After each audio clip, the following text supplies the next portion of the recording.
Let's play Burlington's Guess That Price. Back to school means back to saving. We're bringing you kids' jeans starting at, hold on a minute, just $11.99. Burlington's acing this test. What about character backpacks? We've got them starting at $12.99. Burlington's done it again. How about sneakers for the kids? A-plus brands and right on trend starting at $11.99. Saving is now in session. Burlington, deals, brands, wow! Styles and selections vary by location. The spirit of innovation is deeply ingrained in America, and Google is helping Americans innovate in ways both big and small. From improving emergency response times to protecting against cyber attacks, local, state, and federal governments are innovating with Google AI. This is a new era of American innovation. Find out more at g.co/American Innovation.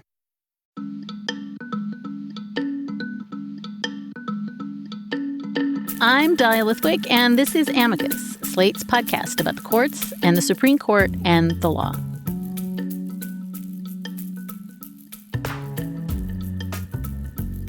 Hello, how are you doing? It has been one hell of a week. Another one in which the outrages grow more outrageous and our path to equal justice under the law grows narrower and more perilous.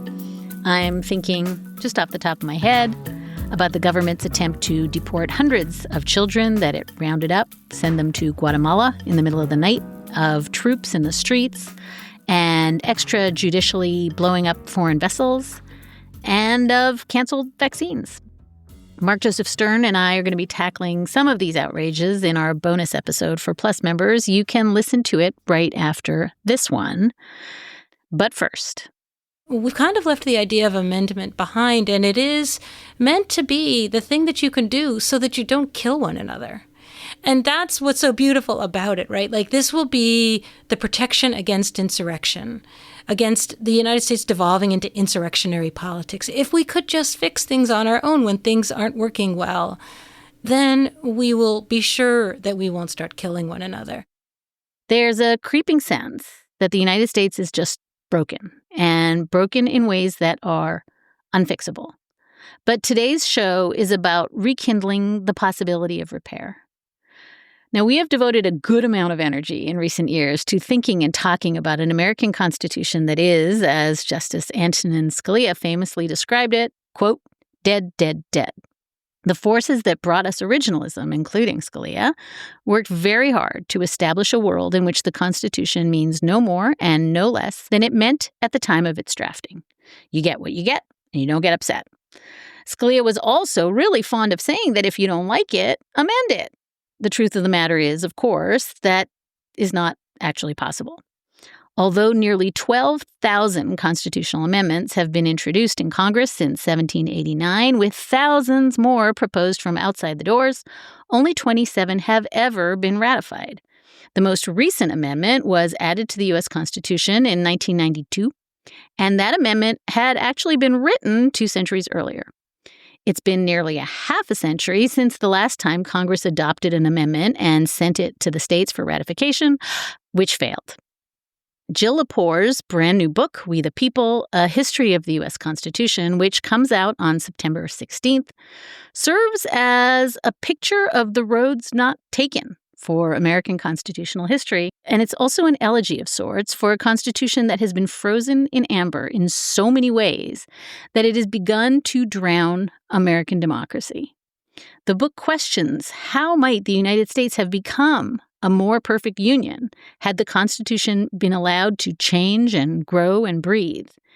And maybe more urgently asks, what happens to a Constitution that is dead, dead, dead, and to a nation that feels unable to change it?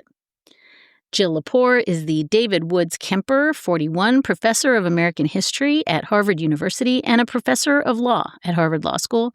She's been a staff writer at The New Yorker since 2005. Her books include the international bestseller, These Truths, A History of the United States. And she's host of the podcasts The Last Archive and X-Man, the Elon Musk origin story. Jill Lepore, I rarely get like starstruck and weird and stuttery, but I actually feel it being in conversation with you. And I also think, I know you didn't deliberately launch this book to hit me right between the eyes at a moment where we just feel the stuckness down to our bones. But wow, it really is kind of rattling around in my consciousness. So welcome to the show. It's going to be, I think, a really thinky conversation, and I hope actually a sort of hopeful one. Well, thanks so much for having me. I'm such an admirer, and it's just a blast to get a chance to be a guest. So can we start not with the founding? We'll get there. But I want to talk about the discipline of history and how you approach your study of it. And I know I've heard you say, I'm not a historian exactly. I'm just a journalist who writes about history. So, okay, we're going to begin a little bit with this meta question. This is a show about the Supreme Court and the Roberts Court, which has told us time and again that history and tradition are the newest, the only lodestars of justice. So I'm very, very interested in how you think about, kind of doing history and how the justices are doing history, because I'm not entirely sure that you and, say, Amy Coney Barrett are talking about the same project at all. Yeah, it's a really interesting question. It's almost funny that the same word stretches across so many different means of thinking about the relationship between the past and the present. I often think that history gets sort of a weird rap because there are a lot of alchemists out there and historians are the chemists, but everybody thinks we're also the alchemists, and the alchemists think that they're the chemists. And I mean, not to sort of set up some false hierarchy, there's a lot of stuff that we call history that I would call folklore or myth. A lot of stuff that kids learn in elementary school about the nation's past is wonderful and beautiful, but has a kind of folkloric quality to it. Or is really just politics by other means. I mean, there is, we're in the middle, as you know, of a kind of national crisis around telling the nation's story. Who gets to tell it? Where do they tell it? Can it be subject to disagreement? Is dissenting from a historical interpretation of historical evidence somehow a kind of political dissidence at this point? Like, there are some really kind of deep questions about what's going on with history right now. I don't think that's as atypical as maybe we might think. But I do think there are several crucial differences, and I would point to one, between how academic historians think about the past and how originalists think about the past. I think other federal judges of any kind think about the past differently. They're not all originalists, but the historical method and originalism as a method of reading the Constitution just don't have a lot in common. Originalists construct a kind of fenced-in historical record, and there are only a few documents that are allowed within that fence, and that constitutes for originalists the historical record. And there's a reason to do that in the law, right? Like, that can be defended as a proposition, right? And the things that are allowed in are the Constitution itself, Madison's notes on the Constitutional Convention, the notes of the ratifying conventions, and the Federalist Papers, really. And then whatever dictionary Samuel Johnson happened to have in print in 1787. And then there's some 14th Amendment associated documents as well, right? The records of the 39th Congress. And that's kind of it. And historians would never make the decision to artificially restrict what is already an impoverished historical record. I mean, the problem with researching the 18th century is the scarcity of sources and, above all, the asymmetry of the historical record, right? We know a great deal about some people and little to nothing about others. So I once wrote a biography of Benjamin Franklin's sister Jane, for instance, because Franklin, whom I adore, the bound papers of Benjamin Franklin run to, 50 bound volumes in the library, and the record left behind by his sister, who was his closest family member, are extraordinarily limited.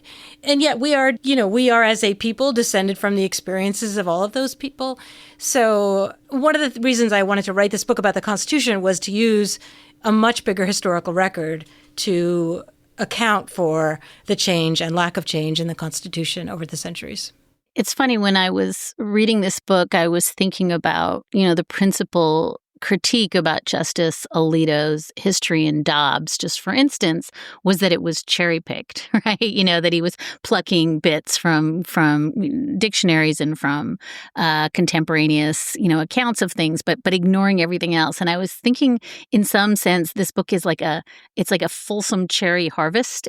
Like it's all the cherries, and you're really, I think, trying to amass every bit of data that you can get your hands on. It feels like it's a totally opposing project. Yeah, I like to think here's a beautiful cherry orchard. Let us walk through it together. And I will point out some trees and some different species of cherry. Some of these trees are flowering right now, and others are having a down year. All historical writing, whether it's by a historian or a lawyer or anyone else, it involves acts of selection. But it's one thing to go fishing in a sea for just one kind of fish, and it's another thing to kind of dive in and swim around and watch what happens to be down there. So I wonder if we can talk for a minute about, you're very clear, you announce at the outset of the book that this is not intended as a refutation of originalism, and we're going to get to in a moment what it is. But it actually reads as a pretty thorough refutation of originalism, Jill. And I know you were on the historian's brief in Anderson, the Colorado disqualification case. I know you have very, very fully realized complicated ideas about the sort of flaws of originalism. So I'm very much wondering where the shadow of originalism figures into the decision to write this book and how you wrote this book. I think the book tries to historicize originalism. And in that sense is a refutation of one of originalism's claims, which is that originalism is original. It's not original, just empirically that is not so. And it's worth thinking about that. That doesn't mean you can't still defend originalism on other grounds. And I think many people who subscribe to whatever variety of originalism they subscribe to do so in great good faith and in the interest of justice and fairness, and oftentimes in the interest of democracy. I think there's a lot of bad faith on all sides of jurisprudential questions, but there's a great deal of good faith. So, part of that disavowal of seeing the book as a polemic that it aims to refute originalism is just a commitment to say, if we accept the importance of a constitution that we do have sovereignty over, that the people created, the people can amend, the people can ratify, the people can replace, then we have to be willing to accept that there are going to be different interpretations by different groups of people of it. And that what's necessary is to engage in argument about those interpretations.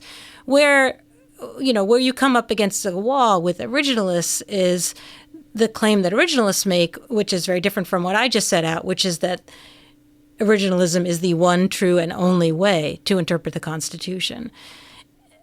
That forecloses constitutional debate, right? By its very nature, that's in defiance of the principles on which the country was founded.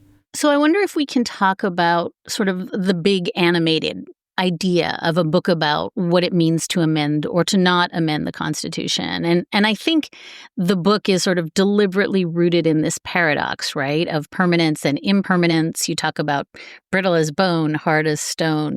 How do you have a kind of immutable roadmap for democratic self-governance that also contains the seeds of its own demise? And one of the themes that you pull out is that the amendment process, like mending, like hemming, was seen as a part of a natural, long progression of repair, refinement, alteration. It wasn't seen as, sandblasting words carved into stone. It was seen as we have to have a kind of malleable way of thinking about governing ourselves. And that, of course, has all but disappeared. So I wonder if you can talk about that tension, both as like this metaphor throughout the book of, machinery on the one hand and weaving and sewing on the other hand, but just this tension that I don't know that it was an enormous tension for the people who wrote the Fifth Amendment. Yeah, I really wanted to reclaim and reacquaint readers with the idea of amendment, or what I call in the book the philosophy of amendment, as a founding American democratic and constitutional principle. and one that if we care about history and tradition, we ought to care about the ways in which we have wandered from that tradition. And we could say, you know what, we don't believe in amendment anymore as a people and, amend the Constitution to kill Article 5, the amendment provision of the Constitution. We could do that. But just sort of watching it die is, I think, a problem if the very legitimacy of a written Constitution historically, and if you go back and read the state constitutional debates in the 1770s and 1780s, even before the convention in Philadelphia in 1787, you discover that this philosophy of amendment was really central to people's willingness to even have written constitutions. Like it was a new technology. Like England still doesn't have a written constitution. Sure, written constitutionalism has really spread around the world, and we expect it, and it seems normal. But it is spread with the idea of amendment. And yet in the United States, we have this very odd situation where while we continue to amend our state constitutions, we haven't amended the U.S. Constitution in several generations. There seems no immediate prospect of doing so. And I think there are real questions about constitutional legitimacy when a constitution becomes unamendable. But I also think there's something really beautiful to me about the idea of amendment. The faith that you could have in renewal, improvement, correcting errors, moral progress, mending your ways, making amends, a kind of inherent notion of justice. The word itself, mend and amend, which have the same roots, testify to something that I really believe in about people, about political orders, about fundamental law, that things can be made better. And we don't really have to get bound up with what have become more frequent key terms for understanding change over time. So amendment really was this crucial 18th century idea. The 19th century gets bound up in the idea of progress. Increasingly, that comes to mean technological progress. Then it is bound up in the idea of evolution. And of course, then we start thinking about the Constitution in terms of evolution. The 20th century is obsessed with growth, economic growth, and our century is obsessed with disruption as a form of change. And those ways of understanding how change happens all, they have really interesting histories. I'm fascinated by each of them. But we've kind of left the idea of amendment behind, and it is meant to be the thing that you can do so that you don't kill one another. And that's what's so beautiful about it, right? Like this will be the protection against insurrection, against the United States devolving into insurrectionary politics. If we could just fix things on our own when things aren't working well, then we will be sure that we won't start killing one another. There's a reason the most important amendments to the Constitution come out during and immediately following the Civil War.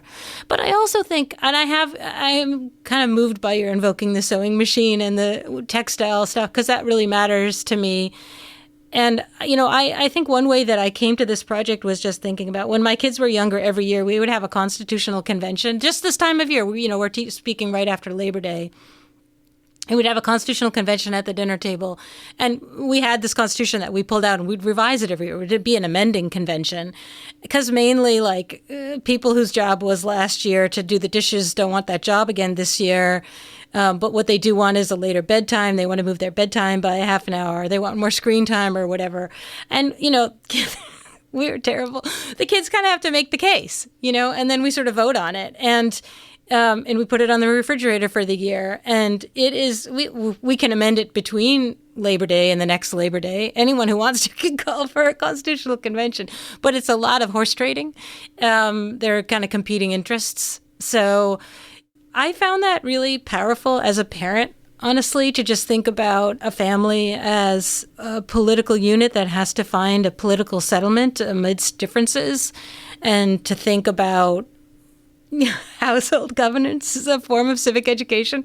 Okay, I sound like I'm, in a Rockwell painting from 1956, but I actually really loved doing that. I love vernacular constitutions. A couple things that I'm really struck by. One is that, because of soundproofing, I'm in my husband's workshop and he works entirely, Jill, in textiles and weaving, and so I'm surrounded by bits of thread and when I sent him some of your lines about, how simple it is to create a seam and rip out a seam, that this is the work of an artisan. And that's such a different way of thinking about constitutional amendment than what we are now given, which is, as I said, sacred tablets from a mountain. And so I think that it's such a moving metaphor to me. I think it's also important historically. I would make the claim that, I happen to be, I raise sheep. I have a lot of wool around the house. I'm also a quilter. These are things that are in my kitchen all the time. But I also think it's important to remember that is the 18th century. Everybody was spinning wool all day long, carding wool, dealing with textiles, sewing, mending their clothes, knitting socks, and these are things just, the number of households that had spinning wheels, the number of households that had looms, that if we want to think about the original meaning in the 18th century of the text, we actually really are required to think about textiles and the sort of twinned history of mending and amending and texts and textiles. So just a delight in this about your husband, that comes from someplace very personal for me, but it also comes from the fact that I live half my days in the 18th century as a historian, and also is this person who just loves these sort of artisanal crafts. Right. And I guess, it flows immediately from what you just said, how freighted by gender, by race, by class, questions of, who's doing the weaving and who's doing the spinning and who is not at the Constitutional Convention and who gets carved out, which sort of brings us back to what you said at the beginning of whose history is being told.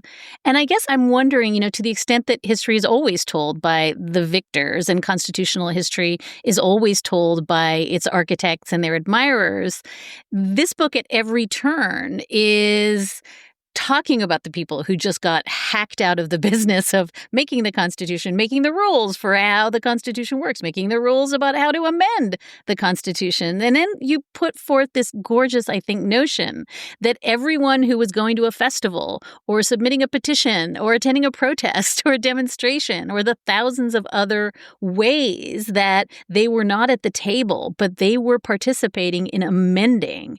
And they are not credited, right? As you say in the book, we quote the Federalist Papers. That's about the extent of it. We quote dictionaries with the understanding that people didn't consult them. So this feels like it's very, very much animated by I would like, as you said, to walk through the orchard and show you everything that is going on.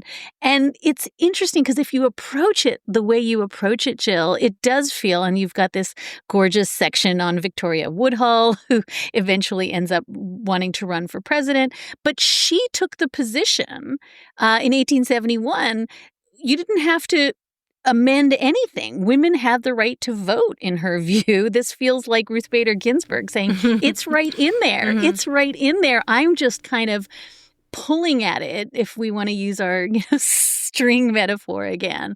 But that this is really a way of saying, we are all of us in the Constitution from the jump, and that all of these people were participating as much as Ben Franklin.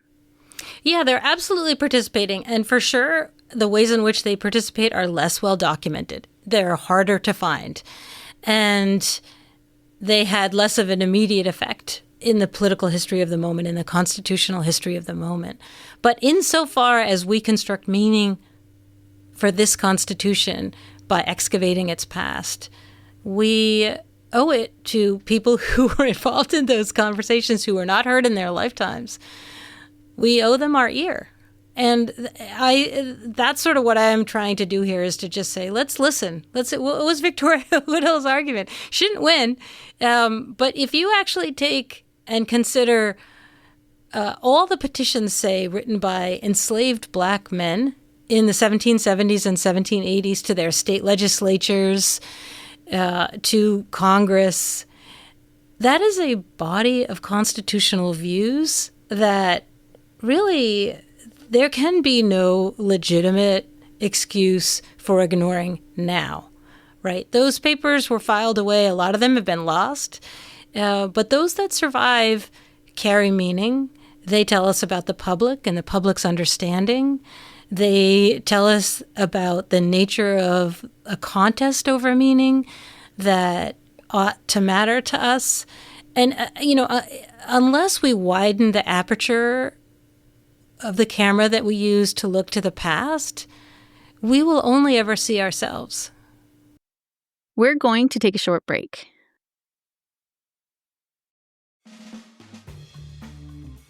This show is brought to you by BetterHelp. We turn to some strange places for support. Our barista, hairdresser, random stranger in the bathroom, all looking for life advice. But not everybody is a therapist, and as interesting as those folks are to talk to about everyday topics, if you're looking for help about relationships, anxiety, depression, or other clinical issues, better to get guidance from a credentialed therapist online with BetterHelp. With over 30,000 therapists, BetterHelp is the world's largest online therapy platform, having served over 5 million people globally. You can pause your subscription whenever you need to and switch therapists anytime at no extra cost. As the largest online therapy provider in the world, BetterHelp can provide access to mental health professionals with a diverse variety of expertise. Find the one with BetterHelp. Our listeners get 10% off their first month at betterhelp.com/amicus. That's BetterHelp, HELP.com/amicus.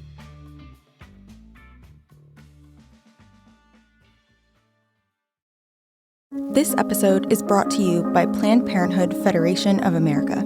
It's easy to feel powerless when court decisions continue to chip away at what's left of healthcare and reproductive rights. Some lawmakers are trying to end abortion access, slash funding people rely on for care, and shut down Planned Parenthood health centers. These attacks only deepen the healthcare crisis they created, putting millions at risk. But here's the truth. Planned Parenthood isn't going anywhere. Planned Parenthood has remained strong for over a century because of supporters like you. With your commitment, Planned Parenthood can keep defending the care people need, whether it's birth control, cancer screenings, abortion, gender-affirming care, or sex education. Join the fight by donating to support Planned Parenthood today at plannedparenthood.org/defend. Your support ensures care continues for those who need it most, no matter what. This episode is brought to you by LifeLock. When you visit the doctor, you probably hand over your insurance, your ID, and contact details. It's just one of the many places that has your personal info. And if any of them accidentally expose it, you could be at risk for identity theft. LifeLock monitors millions of data points a second. If you become a victim, they'll fix it, guaranteed, or your money back. Save up to 40% your first year at lifelock.com/podcast. Terms apply. Let's return now to my conversation with Jill Lepore. Some of this work is rooted in a database you were assembling at the Amendments Project. I saw this lovely quote from the NEH that calls the assembling of this database an archive of failures. And then it says, you're attempting to, quote, recover a lost tradition of constitutional tinkering and to rekindle American constitutional imagination. I sort of love this idea that you are culling all these amendments, the sort of land of constitutional misfit toys, if you will, in order to, as you say, not just see better like who we were, but to see a much bigger, more capacious view of who we are and we could be. And I'd love for you to talk about sort of what is the one-to-one correlation between some of these amendments and what you think we've left behind. Yeah, so the Amendments Project came about because I wrote this book that came out in 2018 called These Truths. It was a history of the United States. There's a fair amount of constitutional history in it because I don't know if you remember when this happened, but constitutional history used to be taught in history departments, and now it's really not, and moved into law schools to the degree that it's taught. And so a lot of like big history books, to the extent that there even are big history books, really just have very little about the Constitution in them. Even, my kids' high school history textbook was really kind of a social history textbook, and the APUSH, the American History Advanced Placement Exam, is like really basically social history, a little bit of political history, maybe presidential history. So I had put a lot about the Constitution, and readers really responded, like, "Oh, I never knew what Plessy v. Ferguson was," or just basic, kind of the all-star hits of cases. And so I decided to do more in my teaching with constitutional history because I felt like this hit a nerve, this is important. And then I wanted to hold like mock constitutional convention with my students. And so I wanted them to write amendments, propose amendments for the convention, our convention. And I, was writing up an assignment sheet of like, okay, go investigate, in the archives, previous efforts to do whatever it is that you want to do. Has anyone tried to do this before? Let's say abolish birthright citizenship or abolish the Electoral College, right? And it turned out there was no real way to find that out. Like there was no, just like Congress.gov, like there was no data set that the Library of Congress put out. There's a kind of project the National Archives had done at one point, but it was basically unusable. So this just kind of infuriated me. And I remember reading the dissertation of the guy who first tried to put together all the failed amendments in the 1890s. And he says, these actually are like as good a record as we could possibly have, a kind of census of the political ideas of the American people, the constitutional ideas of the American people. If you just like look at all of these, it's an incredible set of data. And so I got funding from the NEH, from which I'm extraordinarily grateful, and did this project with a team of amazing research students. And then I found it so interesting, like to actually look at the stuff. And I was like, what if you told a story of the Constitution through these efforts, all but 27 of which fail? What if you just tried to use that as your historical record instead of the 5 things that originalists look at? What if you just blew that up and said, oh, let's look at this. This is a good starting place for an understanding of what people have wanted. And the book was really a product of that excavation. The book sort of begins with the premise, and I think we all understand it to be true, that the Constitution is fundamentally now unamendable.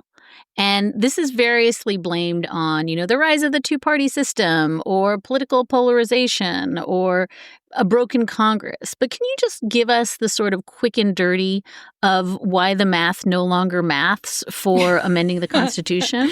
I remember reading this great interview that Justice Antonin Scalia gave where he said, when I started out as a lawyer, I really did believe in Article 5 and that Article 5 could work, that it would be possible to beat even what are these 2 high bars, right? A supermajority in both houses of Congress, 2/3, and then you need a supermajority, 3/4 of the states to ratify.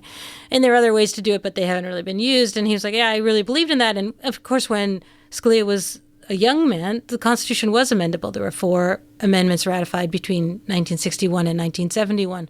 Really a pretty frenetic pace, a real burst. And then later in his career, he's like, I went and did the numbers recently, and it would take only 2% of the population of the country to defeat any particular amendment. That would be at the ratification stage. It's easier to imagine an amendment getting through Congress, but the state ratification is where the game really becomes pretty bloody. So I am not a quantitative political scientist and can't give you the kind of Ziblatt-Levitsky kind of analysis of that. There is a kind of tyranny of the minority quantitative analysis to make. It's sort of the same like shell game that people use when they explain quantitatively why the Electoral College is so bad for California and so great for Wyoming. It's about the equal suffrage in the Senate is a problem for getting anything through the Senate that has popular support. The party system was not invented at the time the math was done in the first place, right? So, and polarization that we experience now was inconceivable to the people who did the original math.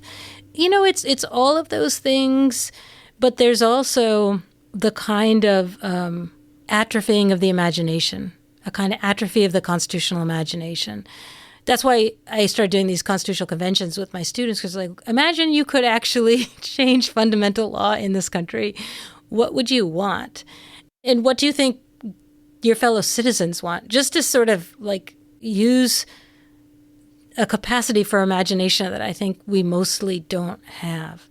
And even more than that, a willingness to sit down with other people and confront their capacity for imagination in the form of debate.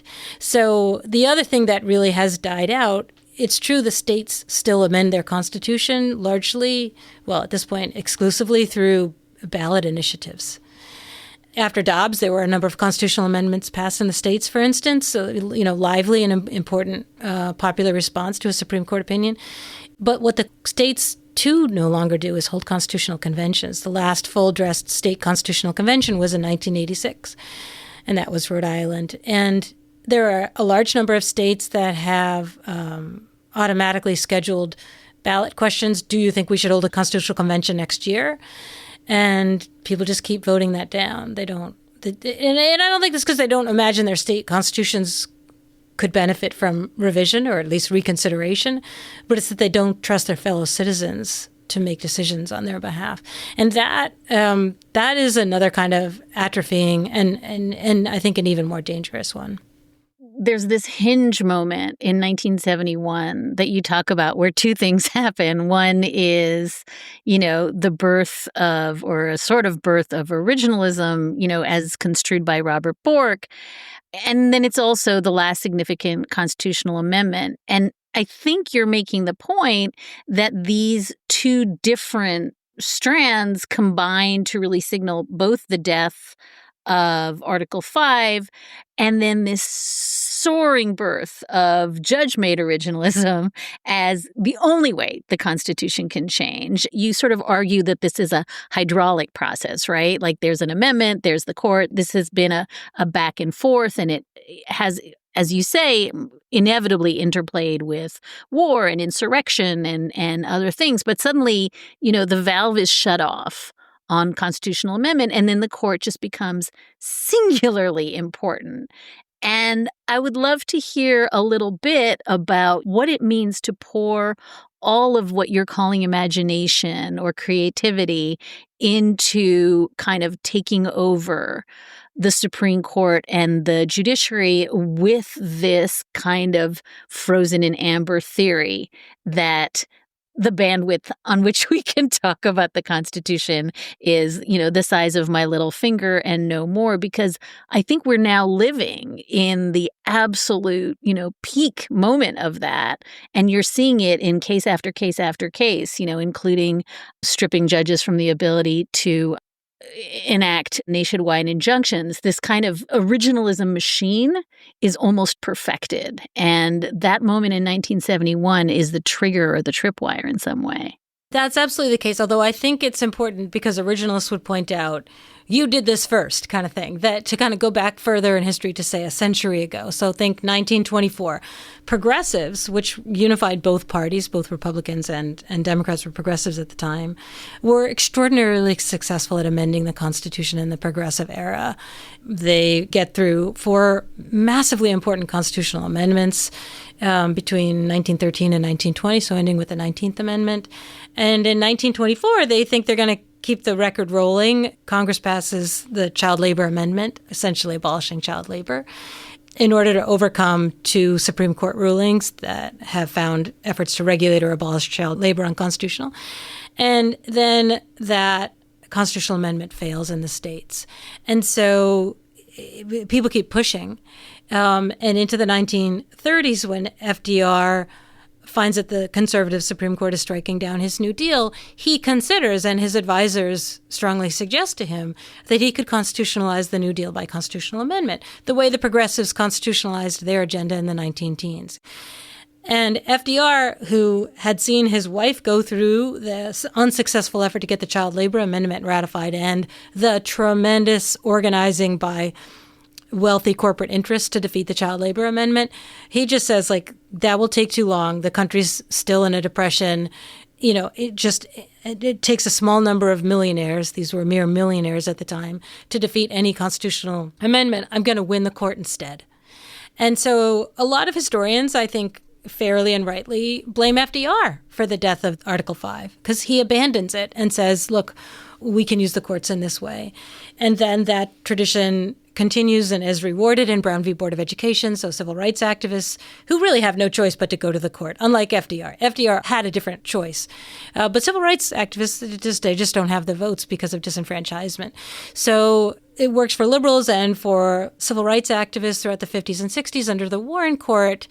And originalism, as Bork is beginning to describe it in 1971, he doesn't use the term at that point, is actually a reaction to the judicial activism of the Warren Court. And originalists at first say, you know what we really need? We really need Article 5 to work. But if we're not going to be able to get that to work, we need to defeat a liberal court by this other method, which is insisting that everything that they do is judicial activism and everything that we do is constitutional restoration. We're restoring the original Constitution. And it's really just like it's a really interesting rhetorical move, right? And the era that you opened up with, sort of 71 to the present, you see that originalists at the same time as they're, beginning to elaborate a theory that by 1980 is called originalism, are actually actively trying to pursue Article 5 amendment, especially the balanced budget amendment is a really important priority for fiscal conservatives in the 1970s. By 1979, they're quite close to enough states to hold a constitutional convention for the purpose of a balanced budget amendment. Reagan endorses a balanced budget amendment in 1982. It passes the Senate, but not the House. The House controls the budget, so it's a much harder sell in the House. But all of that gets tangled up with Roe, because the amendment that social conservatives really can't get anywhere with is a constitutional amendment to overturn Roe, which they propose, immediately upon the issuing of that decision. And so by the time you get to the 1980s, there is this kind of curious and unexpected wedding of fiscal and social conservatives around originalism because of the failure of both the balanced budget amendment and of right to life amendments. You mentioned this, I think, right at the top of the show, but I'd love for you to amplify a little bit that one thing that American Amendment Project is meant to do is be a kind of a release valve for violence, right? The idea that, the entire American experiment is born of violence, the trauma of the amendment process is in response to violence. Again, this peaks after the Civil War. And I wonder if, we're in this such an incredibly fraught moment, Jill, where you can't escape the feeling that we are going to tilt into violence at any moment as a sort of corrective for the idea that everybody is stuck. And I guess you're going to say it's the opposite of imagination, right? That violence really is what happens when you can't imagine anything different. But it does seem as though this progression from the process of amending, correcting, ripping the seams, starting again as a cure for, violent overthrow of the government is not intuitive to me, that amendment and violence go hand in hand. And I'd just love for you to unpack it. Yeah. Try to cast your mind back to 1776, right? We're nearing the 250th anniversary of the Declaration of Independence, but before that were the first state constitutions. And they were written in the midst of the war, right? Like they had to write them because there was a war. Their colonial charters, like the royal governors, fled fled. They didn't have a government anymore. The provincial assemblies were, often appointed by the royal governors. There was no government. The colonial charters were defunct. So people have to write these state constitutions. And they write them down because their charters are written down. But then they're sort of like, well, wait, we write this down. We're in the middle of a war, which is the war that we needed to do to change our fundamental law, to get rid of our charter. My son just died in battle. And I want this thing that we write to not be lethal in that way. I want us to have a way to fix this without people having to die for it. It's a very, I think, close to the bone feeling of political desperation in the midst of a revolutionary war to say, we're going to write down what our rights are. Most of these state constitutions are preceded by declarations of rights. And we're going to outline a frame of government. And not all the early state constitutions, but then some, and most notably Massachusetts, when they send these to the people to ratify, the people say, we can't ratify that unless there's an amendment provision in here, because we do not want to die again. We do not want our sons, our grandsons, women killed in war, our children, ourselves, our homes burned. We do not want to suffer the fate of an unamendable frame of government. And we, not you the legislature, we the people have to have the right to do that amending. And this will be how we can comply with, agree to, consent to a written form of government, which is a dangerous thing, right? It's a beautiful and important thing. You know, Thomas Paine said the beauty of the U.S. Constitution is I can put it in my pocket, I can pull it out, and I can tell my ruler, you don't have the authority to do that over me, as if it were that simple. Sadly, at the moment, it's not that simple at all. But that compared to, the colonists' grief with Parliament was that parliamentary taxation was unconstitutional. They used that word all the time. And Parliament said, what do you mean? We did it, therefore it's constitutional. Like, we don't have a written constitution. So, like, the importance of writing down fundamental law was an urgent political, moral, we would use the word existential concern. And yet the importance of avoiding more war, further violence, that was the genius of amendment. And that, if you think of, people often compare the American Revolution and its constitutionalism to the French Revolution and its the French Revolution just kept revolving. Like, they just kept revolving. And the Constitution was there to provide stability, but changed through peaceable means.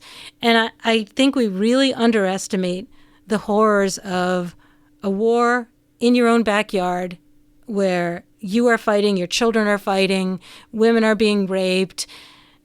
To not want political violence down the generations is a deep, deep moral commitment to which we owe a great deal of obligation. And I guess the bookend to that, of course, is, and you're pretty fulsome in the book about you can amend the Constitution in an effort to both react to and stanch the bleeding of violence. That's the post-Reconstruction amendments. And the courts and the Congress can just ignore you. So it is not as though it follows. No, it's not perfect. And people often say, like, did you just love all these 12,000 amendments? No. I wouldn't have voted for most of those. It's a principle, right? Like, if you believe in the principle and if you think the principle is important, having it just be notional is terrifying. More in a moment with Jill Lepore. Comcast is committed to bringing access to the internet to all Americans, including rural communities across the country, like Sussex County, Delaware. We were being left behind. Everybody around us seemed to have internet, but we did not. High-speed internet is one of those good things that we needed to help us move our farming, our small businesses, our recreation forward. Learn more about how we're bringing our next-generation network to more people across the country at ComcastCorporation.com/investment in America. Gatorade is the #1 proven electrolyte blend designed to hydrate better than water. So you can lose more sweat and raise your game. Gatorade, is it in you? And we are back with Jill Lepore. I think we have to talk for 1 minute about the president, although it sort of is stepping on the buzz of having this very lofty conversation about constitutional imagination. But I do think that you clock the danger that arises when amending is not an option. And one of the dangers, of course, is that you just change the Constitution through presidential power. We are speaking in a week that the president is saying, don't care what the Constitution says or posse comitatus or the Insurrection Act, just going into Chicago. And I know those warning signs were already present when you were writing the book and thinking about this book and now as you push it into the world. But is there anything that you can sort of reflect on in this moment when it does feel as though democracy is kind of drowning in this miasma of originalism and unitary executive theory, and it turns out that the courts and the law and the Constitution were all just ideas that had no force? That has surprised you? Has anything about the last couple of months and the way the president has kind of claimed the mantle of there's one amender of the Constitution and it's this guy, and that's where we are? Yeah, it is this guy. And, one thing that's important to note is this is another area of its authority that Congress has abdicated, right? Like the power to declare war. like the power to make treaties. What Congress is doing by way of thinking constitutionally and engaging in a conversation about possible amendments to the Constitution is zero. There were years where, a lot of it is just showboating and trial ballooning, but there were a lot of constitutional amendments proposed by members of Congress, and they don't even bother to do that anymore unless it's kind of trolling. Like there's a certain kind of trolling constitutional amendment proposition. But the power to amend the Constitution comes from the people to Congress and then back to the people. The president is no part of it. The president doesn't need to sign a constitutional amendment. They do that sometimes as a matter of political theater. But we absolutely, as you say, we live in a world in which if the president says it's constitutional, it's constitutional. And if the president says it's not, then it's not. Nothing could be further from the constitutional order that was designed by the framers. I think I promised listeners that we were going to end on, I don't know if hopeful note, let's call it imaginative and split the difference. But, we started this conversation talking about how this book is and isn't an attempt to reclaim the Constitution and constitutional history and constitutional sort of participation back from the cold, dead hands of originalism. We struggle on the show whether to call it popular constitutionalism or what to call it. The notion that every single one of us who is talking and listening about the Constitution gets to have an opinion and has skin in the game and is part of this project. And I confess a lot of the time I do find myself struggling, Jill, with the feeling that ship has sailed, that nobody is interested in having that conversation anymore. But here you are telling me that the Constitution was intended and has been a work of amending, of mending, of repair, of perfecting, of rethinking and reimagining. Can you just, in the closing moments here, sort of talk me off my little nihilist ledge that suggests that there's nothing left for the Constitution to do to heal this moment? Tell me what it means for people to understand that the Constitution is theirs to mend and repair. So I think there is an opportunity at just this moment. I think when we think about 2026 as the 250th anniversary of the Declaration of Independence, we would do well to think of it also as the 250th anniversary of American constitutionalism. The state constitutions, earliest state constitutions date to this era. And when I drive home, I go under a highway underpass where most days of the week there are people standing there holding from above on the overpass a homemade banner stitched together, bed sheets that read in paint, "Save our democracy, uphold our Constitution." It moves me every time I go under that bridge, under that overpass. And I think a lot about the people I met in 2009. I was reporting on the Tea Party movement for The New Yorker and wrote a short book about the Tea Party and how much the Constitution meant to them and how similar that is to the way people at the No Kings rallies, some of which I've observed and listened to, I've watched more of them online, talk about the Constitution. And I think if you could get the former Tea Partiers and the No Kings people to sit down together and have paragraph by paragraph conversations about constitutional phrases, constitutional language, constitutional amendments in honor of the 250th, this is a very goofy, nostalgic, possibly wildly impractical and naive suggestion.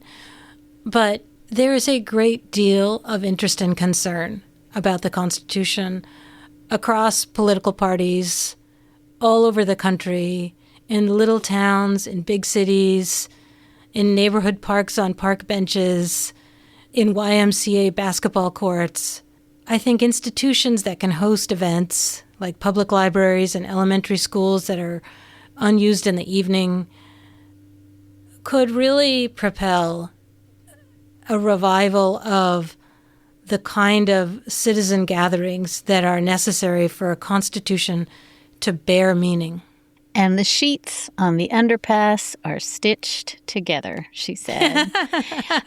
Jill Lepore's brand new book, We the People, A History of the U.S. Constitution, comes out on September 16th, published by W.W. Norton.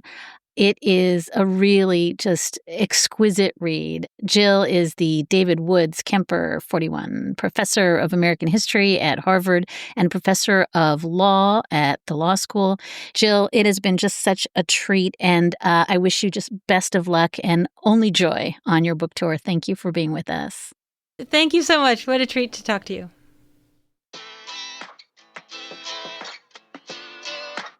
And that is all for this episode. Thank you so much for listening in, and thank you so much for your letters and questions. Keep them coming. We are reachable by email at amicus@slate.com. You can always find us at facebook.com/amicuspodcast. You can also leave a comment if you're listening on Spotify or on YouTube, or you can rate us and review us on Apple Podcasts. And Amicus Plus members, the band is back together.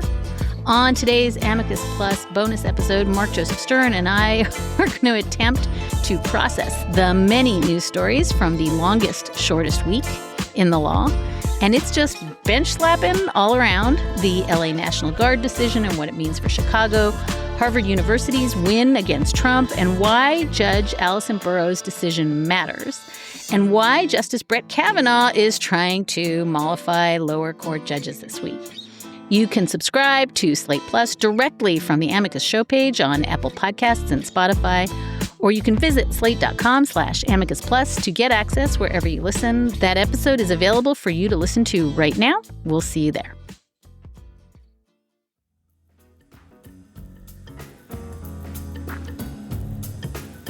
Sarah Birmingham is Amicus' senior producer. Our producer is Patrick Forth.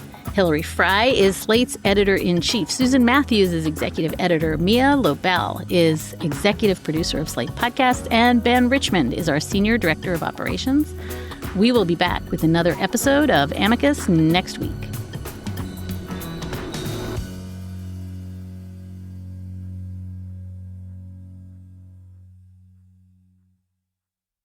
Hi, it's Emily from Slate Money. Are you ready to learn something new this fall? Slate Money is featured in Apple Podcasts' Learn Something New collection this September, and to celebrate, we are offering an extended 2-week free trial of Slate Plus exclusively on Apple Podcasts. As a Slate Plus member, you'll get ad-free listening on every Slate show, get sharp, clear legal analysis on Amicus, smart, funny takes on the zeitgeist from Culture Gabfest, fearless political commentary from Political Gabfest, and, of course, debriefings on the latest economic headlines from Slate Money.